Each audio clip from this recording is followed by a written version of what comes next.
हमारे सभी भक्ति ज्ञान के चैनल के सभी दर्शकों के लिए नमस्कार। जय श्री राम, जय श्री राम। आज की प्रसंग है 14 सालों तक क्यों सोई उर्मिला। रामायण के अनुसार राजा दशरथ के तीसरे पुत्र थे लक्ष्मण। उनकी माता का नाम सुमित्रा था। वास्तव में लक्ष्मण का वनवास राम के वनवास से भी अधिक महान है। 14 वर्ष तक पत्नी से दूर रह कर के उन्होंने केवल राम की सेवा को ही अपना जीवन का श्रेय माना, ध्येय माना, कर्तव्य माना गया। लक्ष्मण के लिए राम ही पिता, माता, गुरु, भाई सब कुछ कहे थे। उनकी आज्ञा का पालन किया और इसी के साथ आगे कथा है उर्मिला का अखंड पतिव्रत धर्म।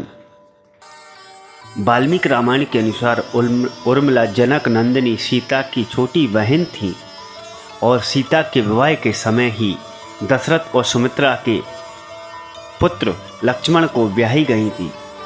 जब राम और सीता के साथ लक्ष्मण भी वनवास को जाने लगे तब पत्नी उर्मिला ने भी उनके साथ जाने की जिद की, परंतु लक्ष्मण ने उन्हें ये कहकर मना कर दिया कि अयोध्या के राज्य को और माताओं को उनकी आवश्यकता है। उर्मिला के लिए यह बहुत कठिन समय था। ऐसे में जबकि वह नववधू थी और उनके दाम्पत्य जीवन की अभी शुरुआत ही थी। लक्ष्मण के वनवास जाने के बाद उर्मिला के पिता अयोध्या आए और उर्मिला को मायके चलने का अनुरोध करने लगे ताकि माँ और सखियों के साथ सानिध्य में उर्मिला का पति वियोग का दुख कम हो सके। परंतु उर्मिला ने अपने मायके मिथिला जाने से पिता से इनकार कर दिया और पति की आज्ञा के अनुसार पति के परिजनों के साथ रहना और दुख में उनका साथ न छोड़ना ही उनका धर्म समझा और उर्मिला का अखंड पतिव्रत धर्म था। जब लक्ष्मण जा रहे थे तब सबसे विकट क्षणों में उर्मिला आंसू बहा सकी, क्योंकि उनके पति लक्ष्मण ने उनसे एक वचन लिया कि वह कभी आंसू न बहाएगी, क्योंकि अगर वह अपने दुख में डूबेगी रहेगी तो परिजनों का ख्याल नहीं रख पाएगी। 14 वर्ष तक उर्मिला ने ऐसा क्या किया, इस संबंध में एक सत्य कथा के अनुसार आपको ये कथा सुनने को लिए मिलती है। 14 वर्ष तक उर्मिला ने क्या किया, एक कथा पढ़ने को या सुनने को आपके लिए मिलती है। कथा यह है कि रावण के पुत्र मेघनाथ को यह वरदान था कि जो 14 वर्ष तक ना सोया होगा और ना हरा सकता है। कहते हैं कि लक्ष्मण अपने भाई श्री राम और भाभी सीता की सुरक्षा और सेवा में इतने लगे रहे कि 14 वर्ष तक वो सो नहीं पाए। कथा अनुसार उनके बदले उर्मिला 14 वर्ष तक सोती रही। उनके बदले जो उर्मिला थी लक्ष्मण की पत्नी 14 वर्ष तक सोती रही। तो निद्रा देवी की यह कथा आती है आगे। इसका वर्णन रामचरितमानस में नहीं मिलता आपके लिए, क्योंकि प्रभु श्री राम के अभिषेक के समय लक्ष्मण जी उपस्थित थे। कथा इस प्रकार है कि रावण के वध के बाद श्री राम और सीता लक्ष्मण वापस अयोध्या लौटे और वहाँ प्रभु श्री राम के राज तिलक की तैयारी होने लगी। तो उस समय लक्ष्मण जोर जोर से हंसने लगे। जब लक्ष्मण से इस हंसी का कारण पूछा तो उन्होंने कहा कि सारी उम्र उन्होंने इसी घड़ी का इंतजार किया।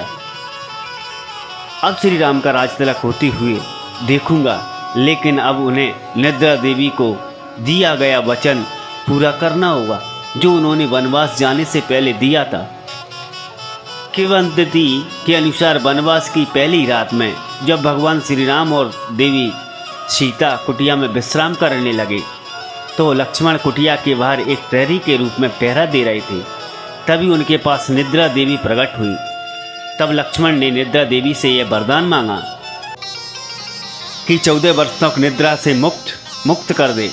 तो निद्रा देवी ने उनकी इस इच्छा को स्वीकार करते हुए कहा कि उनके हिस्से की नींद को किसी न किसी तो लेनी ही होगी। तब लक्ष्मण ने निद्रा देवी से विनती की और उनके हिस्से की निद्रा को उनकी पत्नी उर्मिला को दे दिया। निद्रा देवी की यह बात एक शर्त पर मानी थी। जैसे ही वह अयोध्या लौटेंगे और उर्मिला की नींद टूट जाएगी और उन्हें सोना होगा। लक्ष्मण इस बात पर हंस रहे थे कि अब उन्हें सोना होगा और वह राम का राज तिलक नहीं देख पाएंगे। कहते हैं कि उसके स्थान पर उर्मिला ने यह रस्म देखी थी।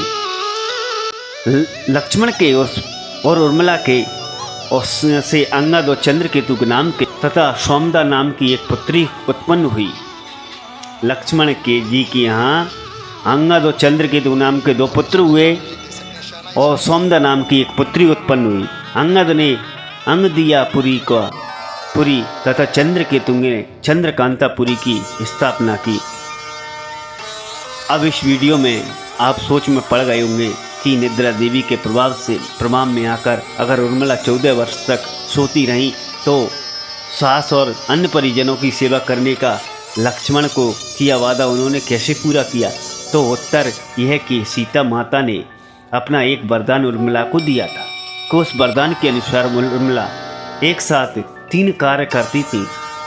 न हैरानी वाली बात है, हालांकि